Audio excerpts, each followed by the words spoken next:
welcome to episode 34, I think, of Yep. That's Gross Hockey Podcast, hockey show, your favorite hockey show in the world. And I'm Mike, I got JB, I got Jake with me. How we doing, boys? What's the vibe? Doing good, Mike. No, no complaints from my circle. I've been trying to watch some hockey. Looking forward to talking about some hockey. Also waiting for a big announcement here, Mike. 5 minutes in, but I'm doing good. Jake, how you doing?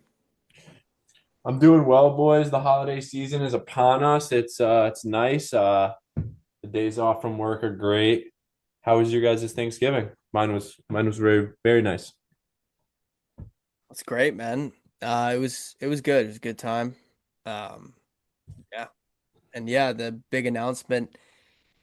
For anyone out there, if you're a music fan and you just have a brain, I guess, you have a good sense of taste in music. It's this guy Mike. It just goes by Mike. It's not me, contrary to popular belief. But yeah, he's having a big show in Colorado at Red Rock. So we are heavily awaiting that as we record here. And the Bruins are also about to start. So yeah, we got a fun show here. And yeah, boys, we got some good stuff to talk about. I'm sorry, Jake. Did you want to get more into Thanksgiving? I kind of No. I just wanted to ask you guys how yours was, but I'm actually a little bit more intrigued about this concert thing because you texted me a couple days ago about it, Mike, and I know you guys like really like this guy, but I don't really know much about him. Obviously the concerts at Red Rocks, but like, how'd you find out about this guy? Because frankly, I've never heard him before you guys. Yeah, man. I mean, first of all, I got his hoodie on. I heard of him probably around the same time that JB did, I think. And maybe he could speak to that, but I honestly don't even really remember how I bumped into his music or whatever. He used to be Mike Stud for people Okay, I think that actually does sound familiar. for people who, yeah, who have heard of that. He grew up in Providence, Rhode Island. Pretty much made like, for lack of a better word, like douchebag kind of rap, like kind of when Mac Miller was coming up, Huey Mack. You guys know Sammy Adams, like that Mhm. whole group was like a bunch of white rappers, and they would kind of all make the same kind of music. They were all kids, but obviously they all went in different directions. They weren't even like friends with each other. But yeah, Mike tore it up for a while. He was just probably hunting chicks, making rap music. I wasn't a fan of his music at that point. Um, but yeah, in the last couple of years, he changed his sound, he changed his name, and just stumbled into the music, and it resonated. That's really that's the best way I could describe it. It's a wave. Um, JB, you have any maybe where did you like first hear his music? Yeah, I mean, I'm in the same boat as you. I can't really pinpoint like really when I started listening. Like you said, I think it was around the same time because I remember bumping a lot with you, whatever, driving to hockey or wherever we were going. But um, yeah, I mean, same thing. Didn't listen to him too much beforehand. Obviously, he transitioned into what he is now, and I would explain it, pretty similar to the way you just did. Like, it's all about the wave. And like, I think a lot of the stuff he talks about, both spiritually and growing up, I think that was a big reason why we resonated with him. As you get older, he talks about friends becoming more distant, just a lot of more like real stuff. The way I like to explain it, or I was talking to my buddy Mize about it, was just like I love rap, and I grew up listening to Lil Wayne, and I was always a huge fan of like the beats in rap, and you're bumping in your car, right? Like a lot of bass. But then you kind of get to the point where I'm like, I don't relate to these lyrics. Like as much as I like the songwriting and everything, it's like can't relate the songs if you take the lyrics out of Mike songs. Pretty relatable for the most part. So I just think people should have an open mind if you're gonna throw on one of his playlists and like Mike said, ride the wave. Because some days the wave is also both sides, Mike, right? Sometimes the wave is good, sometimes the wave might be bad, but 100%. at least you're still in the You're still in the water, baby. damn right. Look, I mean, we could probably make this entire episode about this guy because we're both like super into his music. Just kind of like just a lot of respect for what he does, who he is. And I think it's relatable for me as someone who feel like I kind of as a kid kind of used to be a little bit of a shitbag. And so You used to be? Yeah, I was just gonna hop on that one too, JB. He used to be. guys can say, sticks and stones, Oh yeah. stones, but words would never hurt me. But uh just development as a person, and I mean, yeah, he has 3 albums and like a trilogy. He hasn't put out the in-betweens, but where it's the highs, the lows, and the in-betweens. I mean, like a lot of music, like there's stuff about like maybe heartbreak, getting over stuff like that. Like, and it has a lot of the feel of rap, like JB was kind of talking about. That's uplifting and kind of motivational. Like, people a lot of times listen to rap in the gym and stuff like that. So it has a lot of that like confident kind of vibe to it, but it also has just a much different vibe as well. Like it's slower, there's guitar and stuff. So it's just a vibe. It's a wave. And yeah, so I mean, The only thing I would add to that to wrap it up, yeah, um, is obviously you brought it or you talked about it with the guy who used to wheel birds like there's no tomorrow, but he's almost, I mean, he's got his girl now, right? He's married, he's got her locked up, no one's ever seen her. MTZ, get on it a little bit, but whatever. But no, I was gonna say, I just think I forget where I was going with this actually, but I don't know either, to be honest. About the oh weight. no, no. He's no. So he's a guy's guy too. I wanted to bring it up because like obviously it's a hockey podcast, right? Oh, We yeah, that's a good call. but like McDavid, I've seen him post a couple of reels or whatever, Yeah. him training, listening to Mike. I mean, he played beer pong with Post Malone. That's pretty sick. Tyler Sagan was in the mix. He ran that thing with the Nelk boys. There was during COVID, it was called the Ballina Cup. Like it just spelled out ball in a cup. It was a beer pong tournament on Instagram Live when people were all in lockdown. Had like, I think Sagan was on it, Gronkowski, the Nelk boys when they were huge. They still kind of are. I'm not really into their new stuff, but yeah, and It's not big to us anymore. he partied with Sagan, a lot of the hockey guys. A lot of hockey guys like him. You mentioned there's a video, I think after McDavid lost the first year to the Panthers, he was training and the song Rodman was on. Like he used it for his reel on Instagram. That's a great song for anyone who might be into kind of a little bit of a rap vibe and want to check it out. I would listen to Rodman. There's a bunch that I would recommend, but that would probably be a good place to start. And that album, The Highs. But yeah, we won't beat this drum too much, but who knows if we end up in Colorado doing that and we end up at a game, it might turn into some content for that. If it's a playoff game, especially, we'll see. He's supposed to announce these dates, and we'll see when it is. But just to wrap that up, I mean, he's created such a cult following and people who call themselves the Steeves and are big fans of his music. And if you go to the shows, you really like everyone is nice. Like everyone's just like you're one of the Steves. It's a cool kind of thing, and that's kind of what we are trying to create, trying to build here a little bit. We're definitely at the beginning of it, but yeah, boys. So anyway, just to move into hockey, we got the Red Wings game on. You guys see the sick unis they got on? Yeah, do they wear these like all the time? Are these their home uniforms for the year? Or... No, these are I think a Winter Classic. These are like a throwback. Look, he's wearing the retro pads in net too. That's fire. But yeah, I mean, on the Bruins, obviously it's Bruins Detroit.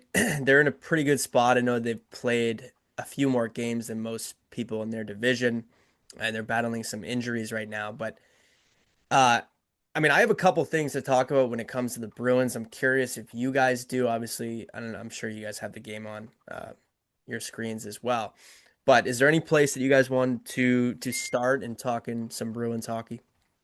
Yeah, I have two main things I want to bring up first before we really get going here. Okay, go for it. Jeremy Swayman, guy is fucking elite. He's back to his old self. Like he looks to me like he did in that playoff run against the Leafs and the Panthers. Just absolutely dialed in. I know you made a post about him today, so Yeah, yeah. I mean, you love to see it. Like 100%, man. No, it's a good call. It's been huge to have him in net just because this team is like they're scrappy, but they have shortcomings, and so him in net has been massive. Uh, I put that post about the goals saved above expected. It's kind of an advanced analytic, which I'm not a huge fan of all of those, but they are they are taking over the game though. and they are cool to like. I just think you can't use them as the end all be all. Like No, I definitely remember not.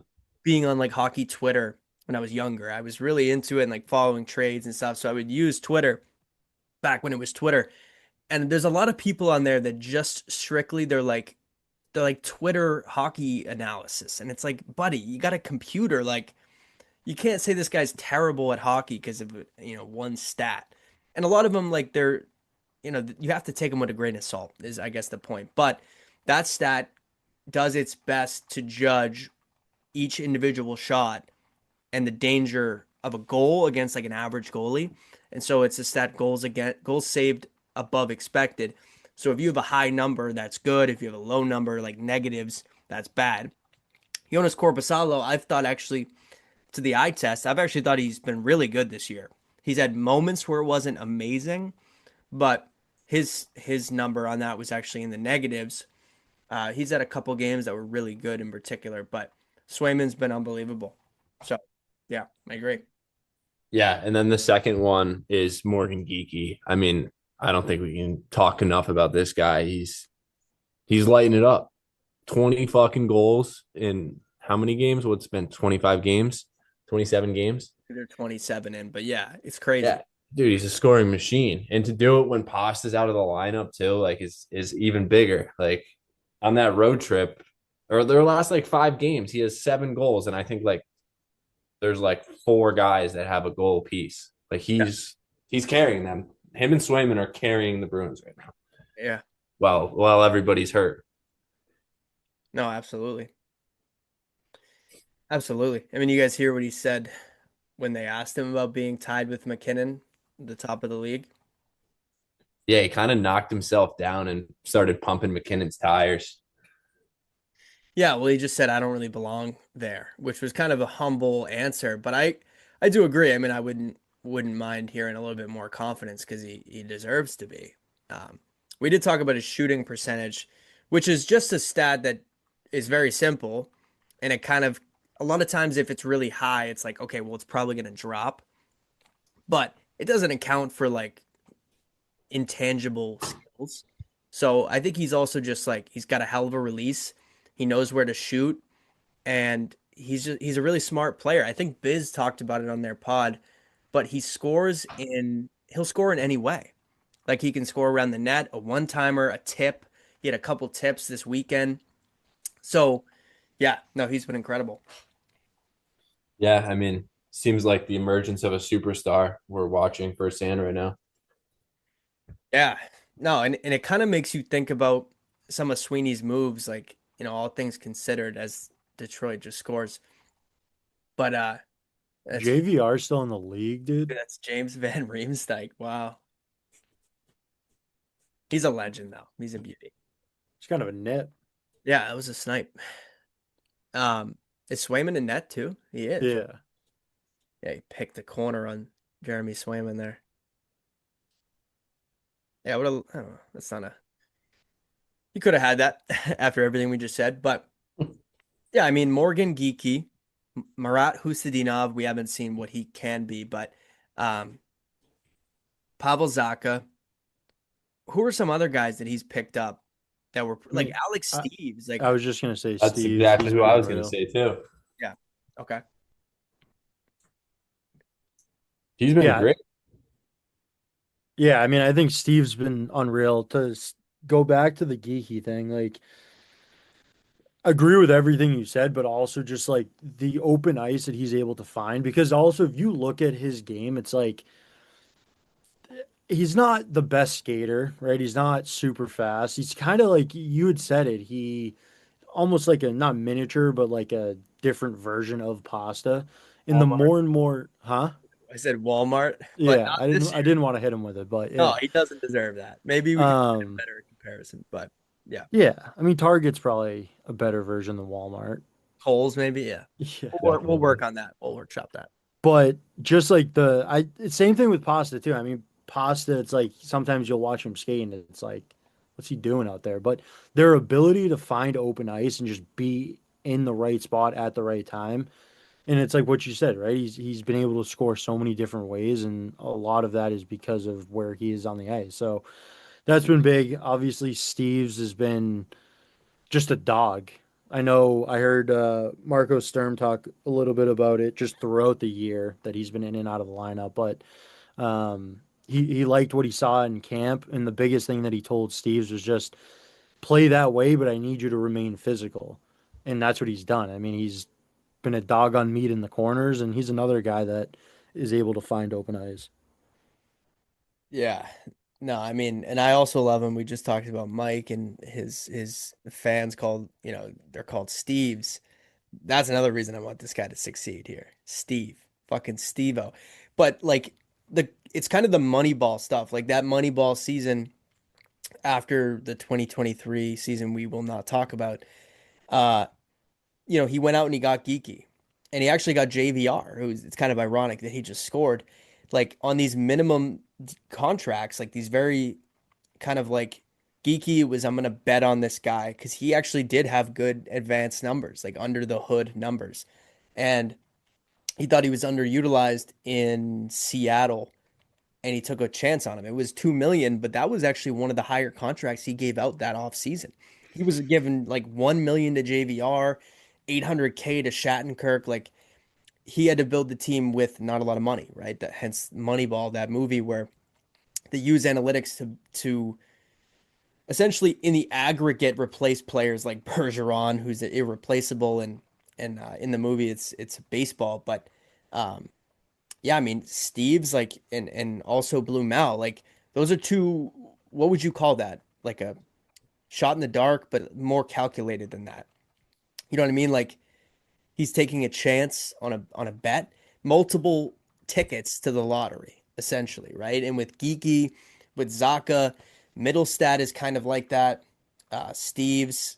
So I mean, I've just really liked what the management has done. The pro scouting department, Don Sweeney himself. I think a lot of credit should be thrown around for that. I mean, guys, Fraser Minten, like, what is he gonna turn out to be? He's a Yeah. hell of a two-way player. He's like 20 years old. Getting him in that Brandon Carlo trade and a first round pick, that's huge. Zellers, Yeah, and pretty much like what you're talking about, the feeling I've always had about it and with Sweeney, like I don't know. I mean, he gets dogged on so much, but it's almost like when he's making these bets or gambling, he's also doing it with the idea, I think, in the back of his head of also like at bare minimum, what is this player going to give us? So it's like you're gambling on the side of possibly a high ceiling, but at bare minimum, a guy like Morgan Geekie should be able to go and play defensive hockey. Like yeah, he it's 35 minutes. they don't have a lot of guys that are going out there and just like that's why this team's doing so good. They're reliable with the puck. They're smart. Yeah, They're play pretty much defensive hockey for the most part. And obviously that has to do with it being the identity of the Bruins. But I just think also when he goes out and he's sourcing and trying to find players, that is in the back of his head that, Morgan Geekie probably didn't think there was this much upside offensively, but he's a great overall player as well. So even if the production's not there right away or even at all, it's not a huge liability either. yeah. No, great point. And I also think combining that with like, okay, the system the Bruins play and the size of these guys, like Morgan Geekie has he just had a bunch of tools. He's like 6'2". He's got all these things. Hold.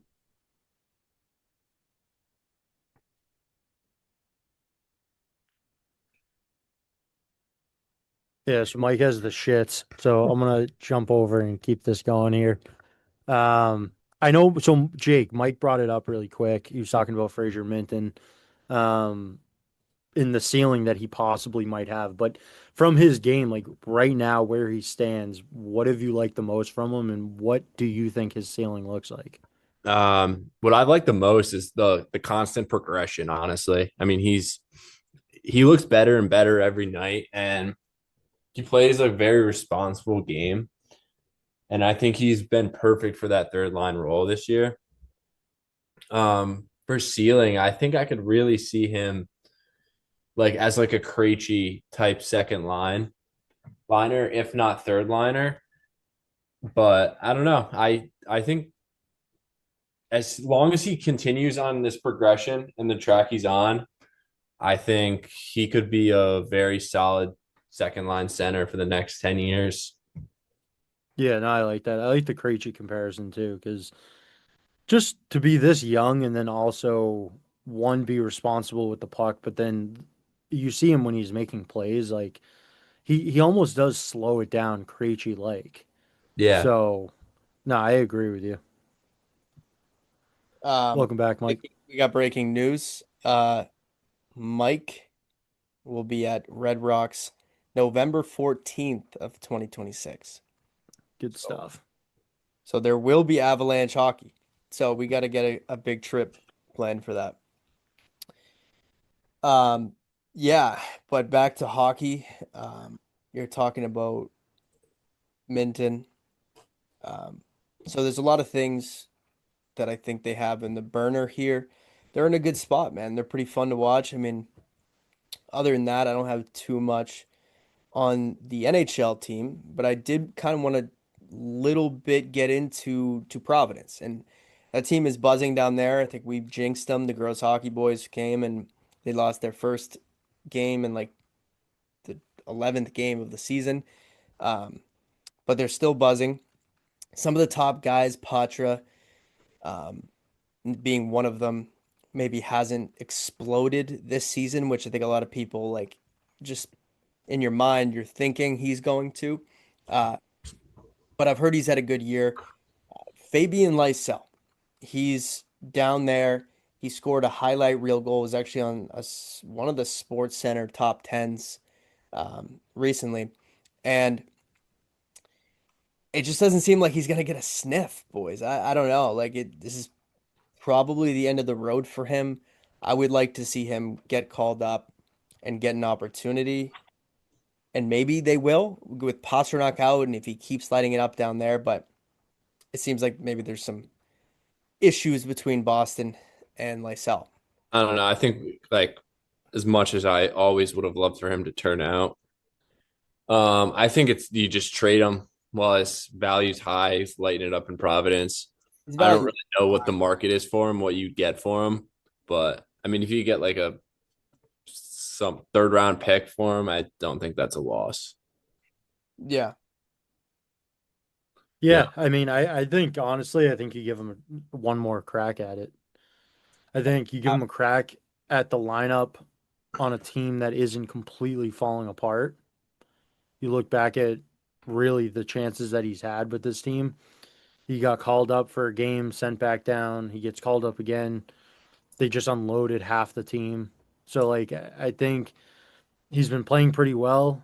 I understand that down there, whatever its attitude or whatever the issue might be that he or ego that he has, it's just like you also got to remember he's played a lot of games in the A and he was a sought after prospect. Like for a while, he was the Bruins' best prospect in the pool, and now it's kind of like, well, they went out, they got all these guys, and where am I? So I don't. He's a young kid. I don't 100% blame him. I think for having that attitude, and I think I would give him another chance up here and give him even a 10-game window and see how he plays. Obviously, if he's absolutely a liability, then I'm not saying to just destroy this team internally, but I just don't think that he's going to come up to this locker room and act in a way with a huge ego or whatever. I mean, you got Morgan Geekie in this room that's leading the NHL in goals. He's not acting that way. They have David Pastrnak. Like these guys aren't going to stand for it either. Zadorov will put them upside down, inside out. How are you? So that's my take on it. I don't have too much outside of that, but I don't know. I think you give the kid one more shot. Yeah, I mean, I'll push back on that a little bit just because, like, I mean, you've seen the identity of this team throughout the 27 games we've played so far. And I just think putting him in the mix, like, doesn't move you forward in what you're trying to continuously build there. I mean, like, I agree, like, give him a shot, but, like, at some point, like, how many shots do you get? I Well, mean, how I'll many times have we said this is his last chance? We've said it a lot. yeah, maybe. Yeah, I mean, when you say that about him not moving the needle, I understand probably where you're coming from in his style of play, but I don't think you know that until you give him a chance with this team. Because like JB had just pointed out, like he got a chance last year at the end of probably one of the worst Bruins seasons we've literally ever seen. And he actually played pretty well. Like I thought we Yeah, saw flashes of what I think the Bruins need, which is high-end skill. So, yeah, I mean, I don't think he's going to come in and fucking rock the world, but I do think there's something to playing on a team. Dude, if James Van Riem's like just toe dragged, I think Hampus Lindholm and almost just ripped the Geno backhand. But anyway, we don't know. I think it'd be worth a shot when your team's finally playing well and you have some injuries to give him a shot. I don't think he's gonna be an asshole or not back check. I think it could probably help him because I think it was a mature point that JB made that like the kid's like what 23, like, he's younger than us guys. Like yeah. obviously you have to give up on players and like you can't be like oh maybe, but when he's got all the skill that he has and he's producing. Like, guys, he's been scoring like game-winning goals for Providence. Like, he's been really good down there. And I think calling up Merkulov the other night, like I understand he's a pretty like effective AHL player, but like Merkulov's a guy that I'm like, I've seen enough of him in the NHL. No? Yeah, I second that. I Yeah. don't Yeah. think I've seen him on a stretch up here with this team that's even flashes, dude, that are good. Like, I think he's too timid. Like Lysell, at least like the ego and maybe a little bit of swagger, like maybe too much. Maybe it's hurt him at times in his career. But like that can serve you when it comes to being like a goal scorer. You need to have that. And I remember when all that stuff started when he was drafted, the reason he fell was because of attitude. And maybe that ends up being his Achilles heel in the NHL. Who knows? But to me, like a lot of the rumors about that came out because like at one point his team was losing, the other team scored an empty netter, and he threw his stick at the guy shooting, like at the ice, at the puck. And it's like, I don't really hate that, to be honest with you. Like the guy probably was pissed off, didn't want to lose. So um yeah, I mean, who knows? I just thought it was something worth bringing up, just given the lineup. But they really can't play him in a fourth line role, most likely, the way this team's built. So I don't know if we're gonna see him. So I'll give in, and I think you give him a very short leash. So oh, for sure. Yeah. you see one, two, maybe even one thing you don't like, you put him, you sit him. Well, you can't like really coach that way though, right? Like the first mistake, you're done. But like you have to give him a No, I'm role. not saying mistake. I'm seeing something you don't like Oh, some oh, like dogging on the back check, like yeah. not forechecking with intensity, like you know what I mean? Yeah, Like like something where a coach is like, fuck that. Like yeah, if he mishandles the puck, like that happens. yeah, yeah. I agree. I agree with you. I mean, they shouldn't be given this. Like this team is too good to be given handing out opportunity. I just think in the AHL, although he has been scratched because of certain things, he's produced and he's probably frustrated. So you just don't want to see a guy like that go to like Anaheim and just in as a free agent and just like light it up, you know. Yeah. But yeah, I don't know. We'll see. Detroit just scored again. Moritz Seider. It's a pretty good young team they got over there. We talked a little bit with the overtime chicks about this team in Detroit. Um, but yeah, I don't know anything else on the Bruins or anything in the organization. Like I mean, I know obviously the BC Eagles have been pretty good, and James Hagens and Dean Letourneau have been leading the way. Yeah, I mean, about as well what we expected from Hagen's, right? He's starting to pick it up. He started the season a little bit slow for what we were expecting at least. Um, but how about fucking Dean Letourneau, man? Like he looks fucking great. Have you Yeah, guys gotten any to able to watch any of those games this year? I watched a little bit on Friday. I think the game Hagen scored his hat trick and Letourneau had one. And actually had he touched the puck right before one of Hagen's goals. But um, yeah, I mean, really crazy what Letourneau's been doing this year, and it's a cool thing because a lot of people wrote that kid off, and he was 19 years old in his freshman year at BC. Like, that's not easy. He's 6'8". He's probably still growing into his body. So it's Yeah, been he cool. wasn't even supposed to be there last year either. He was supposed to play in the USHL, and then Yeah. they needed a roster spot, so they called him up.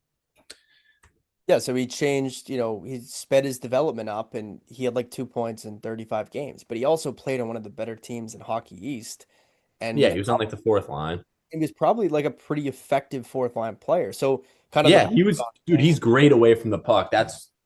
I mean, like this year and last year, he's great away from the puck. And what impresses me so much this year is the points are coming. Like, and he's not getting fucking garbage points. Like, he's making good fucking plays. He's burying chances. Yeah, he's in around the dirty areas. Exactly what you want him to be. Yeah, 100%. And away from the puck like that too, like you said, is huge. Obviously, like guys, we see so many kids light up these leagues, and it's like at a certain point, like yeah, a lot of guys can light up OHL and not a lot of guys can light up college hockey, but it's just a much more of a development league when it comes to like getting guys ready for the show. And I'd rather see a kid like take his time in his development and like really round his game out from the D zone first. And he already has all the skill in the world. He's a first round NHL pick. Like he has a ton of talent.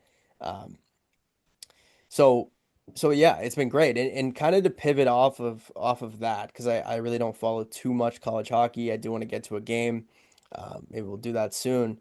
But is a guy that a lot of people kind of compare Dean Letourneau to, and kind of simply is Tage Thompson in Buffalo. And there's been a lot going on with him this year. Like he's lighting it up on a team that's pretty bad. He's 6 fucking 12 and he's a sniper. And he just fought the other night. Um, Speaking of fights, how about Mark Kostelik just knocking Moritz Seider out the other night too? It was a hell of a fight. But yeah, boys, I don't know. I was starting to think about maybe who the Bruins could potentially target. They're not going to get a rental. Maybe they do nothing. Maybe they sell. Who knows? But there's a few guys out there that I think are interesting when it comes to like adding an NHL player to this team because you now have assets to trade and you shouldn't throw them away. But if there's a guy like Tage Thompson available or Alec Tuck or anybody else. Like I know Jason Robertson's lighting it up. Imagine the Bruins got a guy like him. Like I don't know if they're gonna trade him. There was rumors about that, but um, yeah. Do you guys think Tage Thompson is the next guy out of Buffalo? I think they've made it pretty clear they don't want to move him. Mm. I But mean, like also at that same thing is what everybody else has said. And at some point it gives because you can only lose for so long. Unless they can turn it around, I don't see him ending his career there. yeah, they got to figure it out in Buffalo. Darlene and him, pretty much the only bright spots. There's a couple, but No, Josh Doan is really good. That was actually a great trade for them, I mean, given the circumstances, obviously. I don't know, but I wouldn't put like Josh Doan up with like Tage Thompson, right? Like I'm just saying, like those are the two guys on that team, and maybe he will be an elite player, but um, like just either way, like the Bruins don't, which is most likely acquire a guy like that. It's actually an interesting thing when it comes to the U.S. Olympic team, and obviously we know what happened in the Four Nations, and like that was kind of like a trial run to see how this Olympics going to go. Um, but there is going to be few changes to teams like USA and Canada and probably every team that played in the Four Nations. But there's going to be a few, and I wonder if that's where the US can, I don't know, if that's how they can win this thing. I think a guy like Tage Thompson playing the way he is, like, that's a huge guy. I mean, we talked about Matthews a lot, right? Like, maybe Tage Thompson's a guy that plays a lot of minutes for this team. What do you guys think? Yeah, I mean, let's make it very clear also, they were very close to winning that tournament. They're one bounce away from winning it. Yeah, yeah. I think you make very few changes, but I think absolutely Tage Thompson should be on that team. I don't really understand why he wasn't last year. I mean, they put a great team together, but I think like you're telling me last year you wouldn't rather have Tage Thompson on that team than Chris Kreider. Yeah, Yeah, I agree. I mean, he's playing well too, but like, I mean, I know Larkin was really good. Um, Larkin was honestly one of the best players on that team. That guy played up and down the lineup in every position besides one C. who else do they I mean, have? another shout out, dude, Matt Boldy. I thought Yeah, Matt Boldy was one of their best players all tournament, especially in that final game. yeah, he was phenomenal. Maybe you watch that game? Oh, the final game? Yeah, did you catch that? Yeah, about like probably 2 periods. Oh yeah, yeah. Because I honestly don't know what the fuck happened in that game. Oh, you guys were there, weren't you? Yeah, physically, but yeah, I mean, Canada is still going to be that team to beat, and they're still going to have McDavid and McKinnon and all these guys. But I don't know who would come off. Like, what about Anders Lee? I know they have a couple more spots, but like, He was. I think it was Brock Nelson that was on the team. oh yeah, yeah. Um, yeah, I'd probably take him out too. We also talked Kaner wasn't on. I mean, I know he's not the player he was, and I mean, I think if you put him on there, it's more for like his experience, his leadership. I mean, he's the poster boy of American hockey. exactly. Um, I think it would be cool. Like all those kids grew up watching Kaner, yeah, definitely. like Larkin, like all these guys. I think DeBrincat's an American. I could be wrong about that. I mean, He the is. point you got to remember too is like we got a lot of injuries right now that all need to play out in the right way for It's true. guys that have been injured, but then also, I mean, there's still a decent amount of hockey left before the tournament, Yeah. or whatever the Olympics. So there's a lot of stuff too that could change, open spots, depending on who's hurt. Yeah, and did you guys see like someone just came out about the Olympic ice? I think they said it's gonna be like smaller than NHL ice. I saw that too. I don't think that was a real report because Olympic ice is bigger. I think the I don't know. quote, it might have been a real quote, but I think I forgot who it was. I think they were implying that it's like so tight checking hockey that it like the ice will actually feel smaller because of No, how no, tight the game is being played. no, no.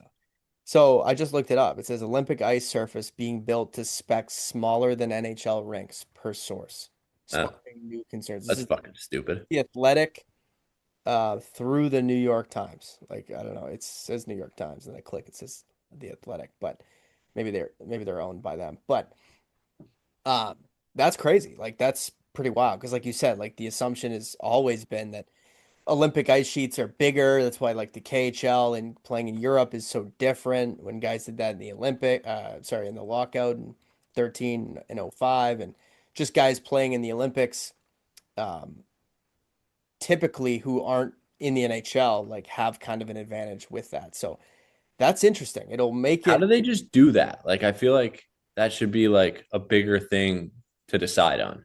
well, yeah. I mean, it seems like that's the rule, right? Like the IIHF, isn't that what it is, or the Yeah. IH? The Hockey Federation, International Hockey Federation, that they have rules like there's no fighting.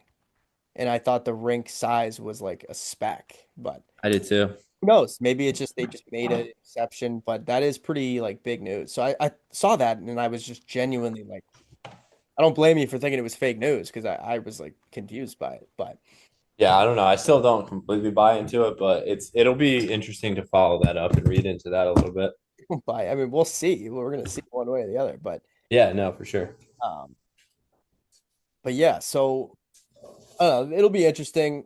The Olympics coming up quick, right? I mean, it's in February, so we're 90 days away. Gross hockey will be at about 15K by then. 150K.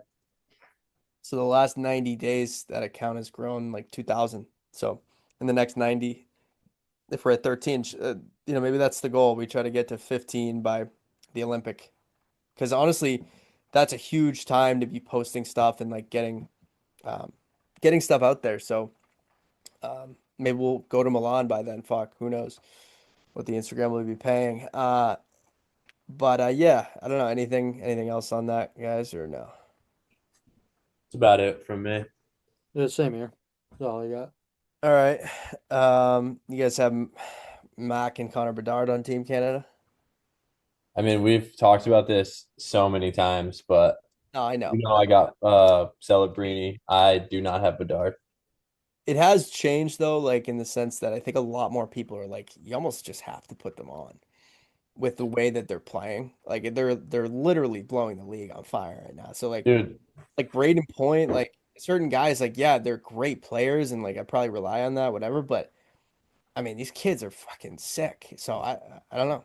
yeah, I mean, like you're not building an all-star team though. You're building an Olympic team to beat Team USA. But That's that's essentially where what I you're doing. think USA might have somewhat of an advantage because their decisions aren't going to be as big. Like if you don't send Mac and Bedard, let's say, like maybe they send one of them, maybe they send both. If you don't send like Connor Bedard and you lose, like I don't know, it could just be like a huge decision where you bring a guy But on Wilson over with him. that being said, like if they lose, I don't think it'll be because of that though. I think it'll be because, I mean, assuming Team USA, because that's I think for the most part, it's Canada or USA. Like those are the two top dogs. There's kind of a little bit of a drop off there, Sweet. but I think it'll be because USA just absolutely fucking wore them down and beat them that way. Like you're not gonna outscore Team Canada. You're Yeah. not gonna outskill Team Canada. You're gonna out fucking work them. Just fucking watch Miracle, dude. It's the same. It's the same shit still. Like for real. Why are we doing this podcast? Just fucking watch Miracle, all right? And then, yeah, dude.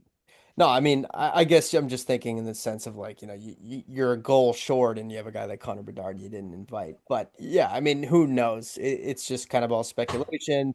We won't know until we see the lineup and then we see the games. Um, but it will be interesting, really, just to see who they go with.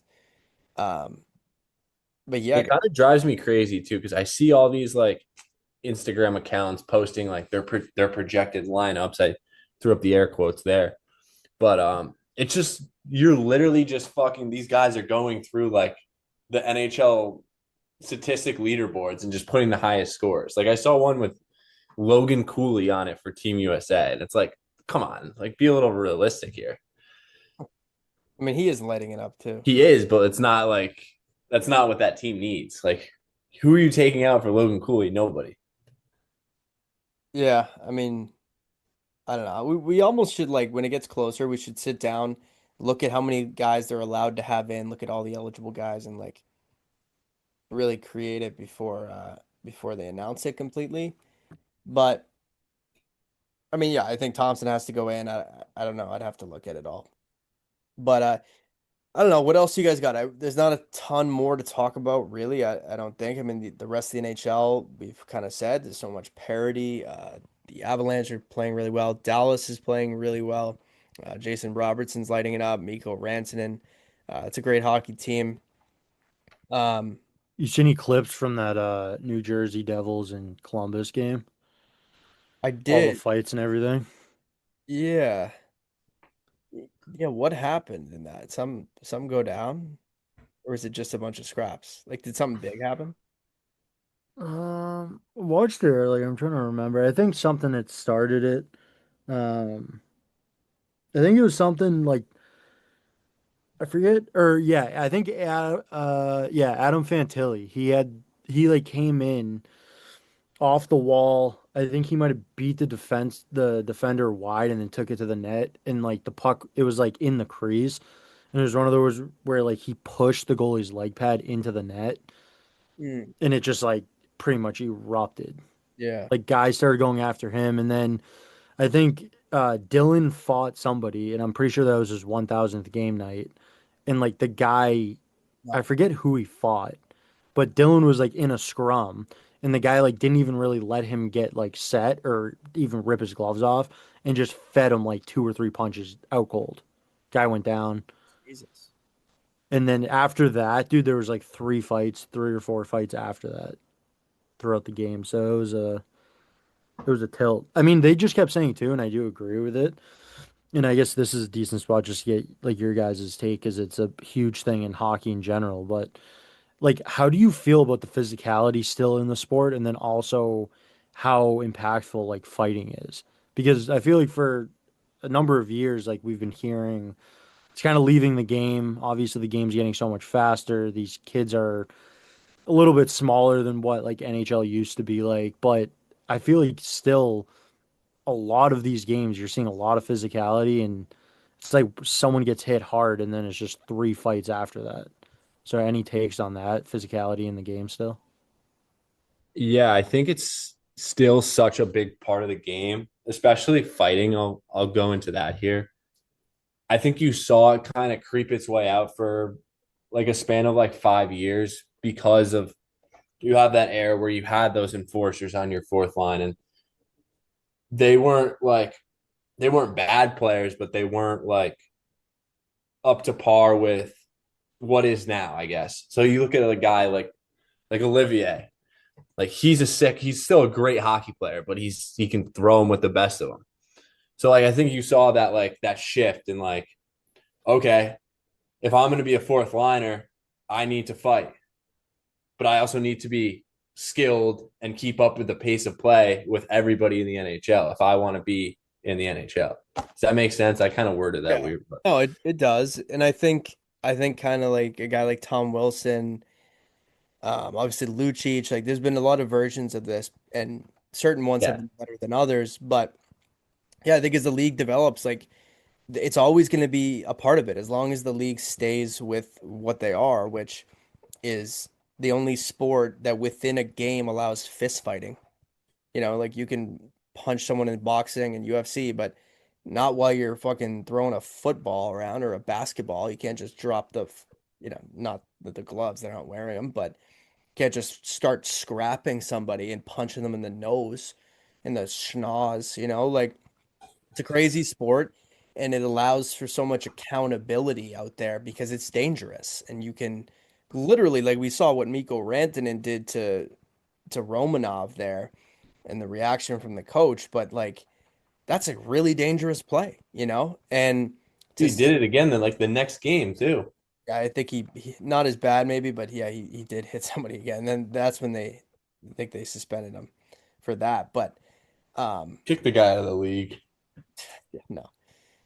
He's unreal, and I heard Chicklets talking about him kind of like a Yager. He really is a unique player in that kind of the mold we're talking about of like this power forward, which just makes hockey so unique. Like now you can have the guys like Patrick Kane and um, some smaller Cole Caulfield, Trevor Zegras, the skill that is evident in the league, but also like the Panthers and when they've been winning when it matters, it's guys like Kachuk, Bennett, like Tom Wilson's, the St. Louis Blues team that beat the Bruins. You need that stuff. So, um, I don't know. I'm kind of just, stream of consciousness talking about it, but I love it. I mean, I think it's great that it's still in the game, and obviously, like the accountability thing is huge, and that's kind of what makes the game so great.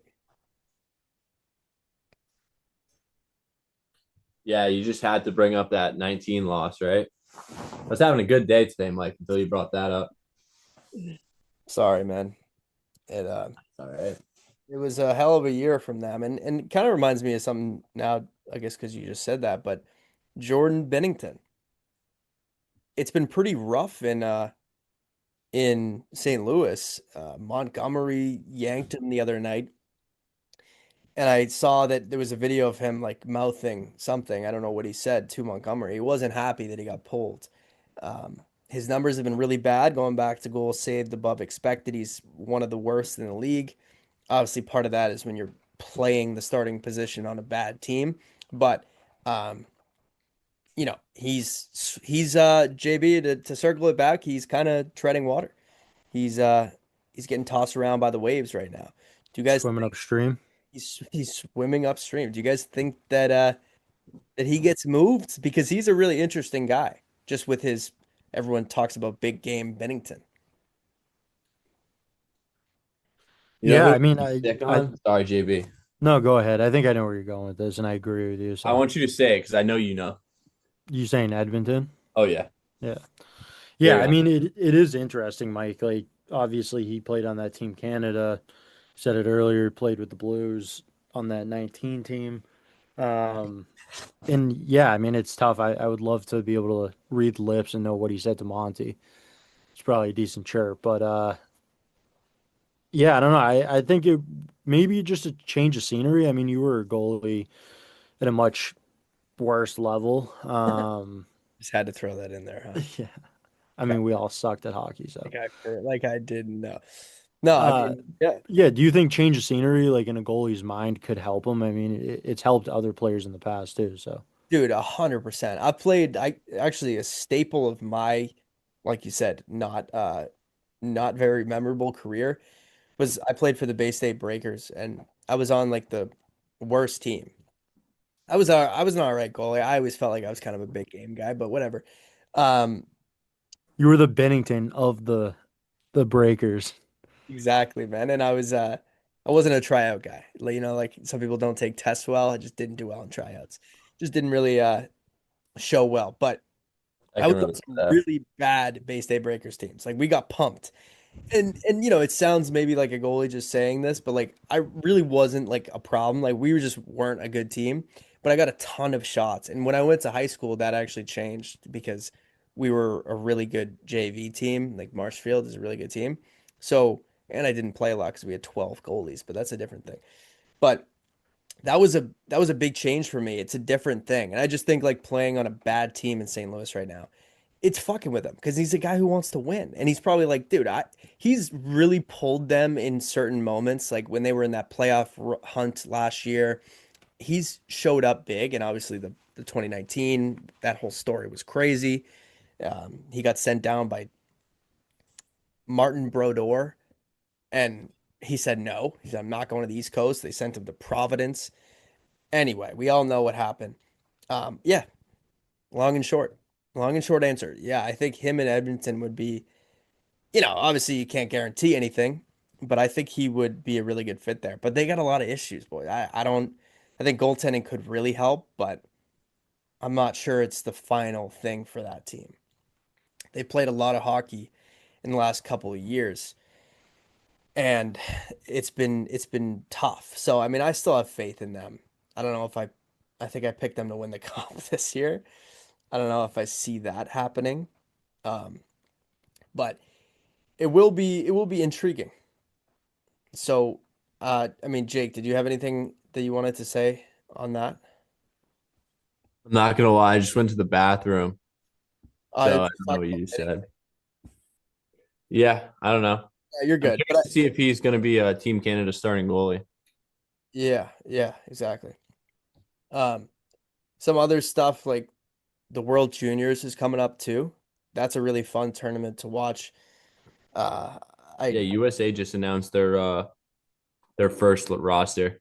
yeah, and so James Higgins is in that, and that just means there's going to be cuts, but He although will not be getting cut. no, he won't be cut. I was But very surprised to see Will Zeller's not on that though.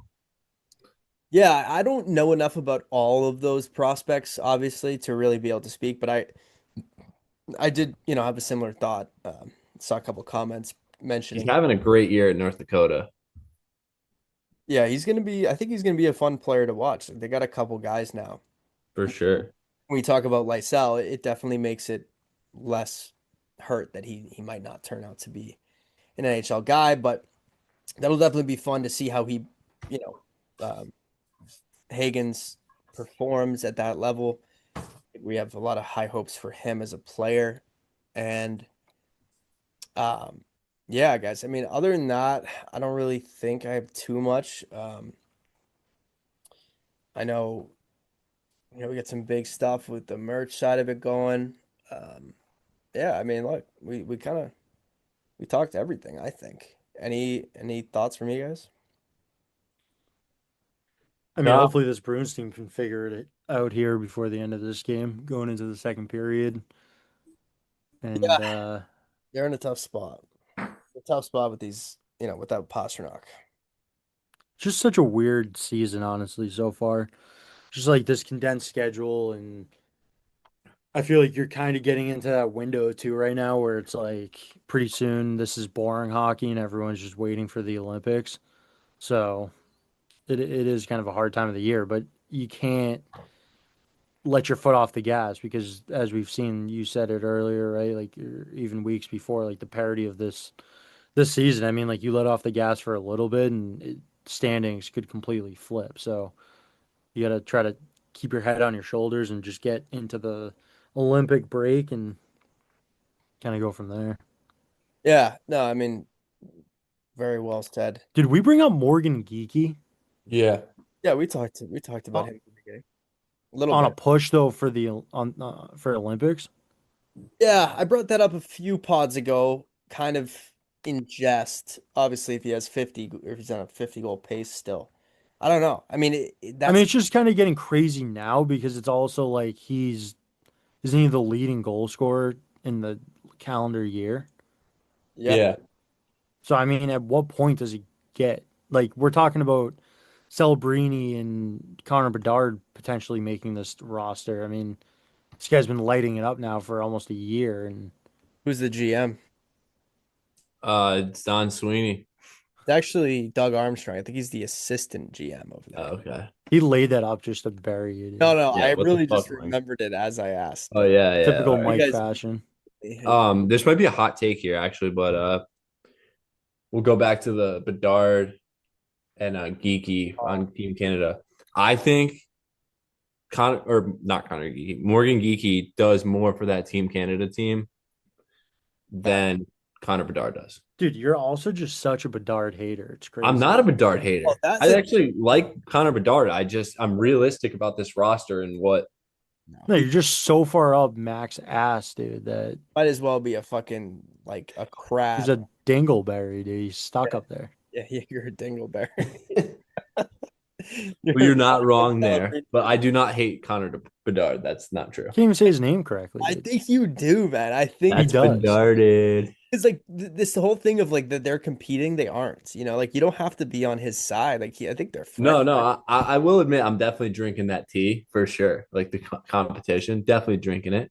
You're bringing out his whitey tighties and drinking that. Okay. Um, I don't know. Like, try to tell like you disagree that Morgan Geeky would do more than Connor Bedard on this team? He's more effective. I mean, look, I'm a Bruins guy. I love Morgan Geekie. I just think they play completely different games too. That's the point. Yeah, but I mean, I feel like you could say that. I don't know. I mean, this is. I don't know. I mean, is it Not really that Macklin far fetched? Like, either. I'm saying this Team Canada team needs more of a Morgan Geeky type guy than a Connor Bedard type guy. but like I You put, have you I have put, I fucking put Connor six Bedard Connor and Macklin Bedards. Celebrini's play styles pretty similar. It's I do. it's really not Like, though. I I, mean, I I would definitely give Macklin Celebrini more of an edge on the defensive side of the puck, but I mean, they're both still very young players No, for sure. breaking into the league. Like, I don't think it's. I also think that you and a lot of people like harped on last year of Connor Bedard, and I think that is kind of like living in the past because he was what, a rookie still at that No, point? Bedard was in his second year last year. Okay, he was in his second year, but like Sophomore slump. on a really bad team, and he put up what, 40 goals? Like, yeah, he No, didn't have he it did all not have 40 figured out. goals. Macklin for sure was better out of the jump, and he might still be the better player. I don't really even want to compare him, but I just don't Oh, think he is. I don't think that, but see that comparison. I don't But think see, it's so hard because all right, let's also bring this back to like we're years past it, but it was the same thing with the Alex Ovechkin, Sidney Crosby. Like it's there obviously competition is a thing, but I mean you have the greatest NHL scorer, but like I'm not knocking Sidney Crosby. Sidney Crosby from a play style of being a playmaker, unbelievable player. Like, I think it's tough because they're both so young and they haven't really gone that far in their careers that I don't even think they know exactly what their play styles are.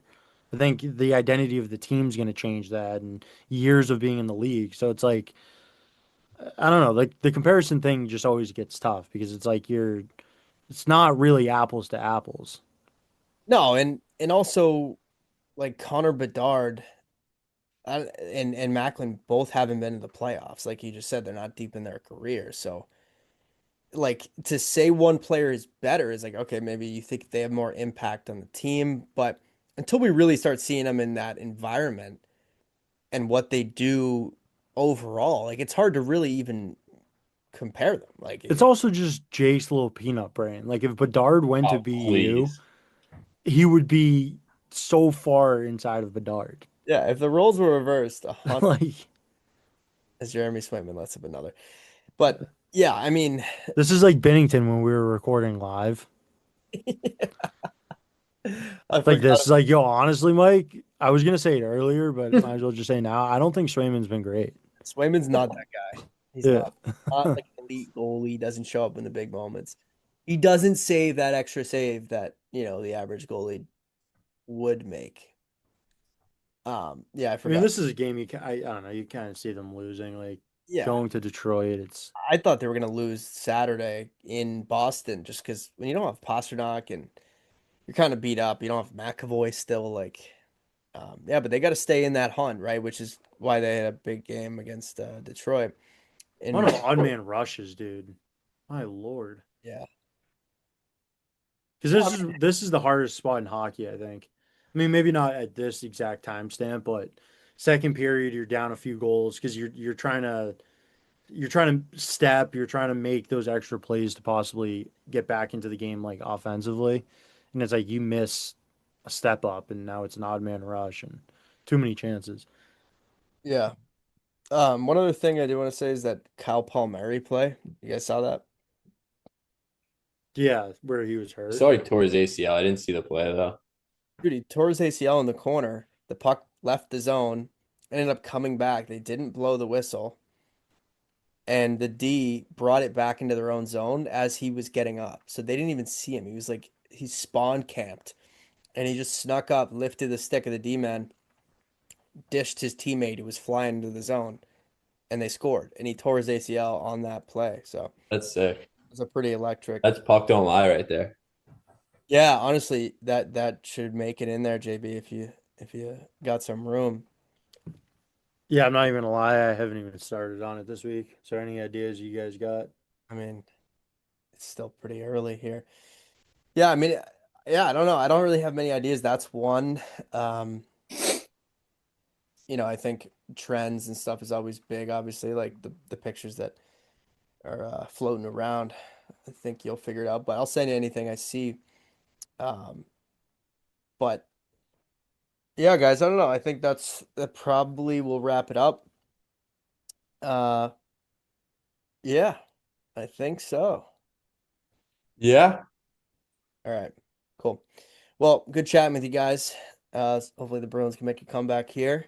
And anyone listening, if you got this far, see a therapist.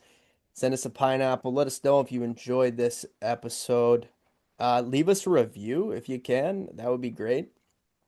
And let us know anything you want to hear us talk about, and we'll do our best to do that. So hit us in the DM. That's Gross Hockey. Big stuff coming. Peace. See y'all.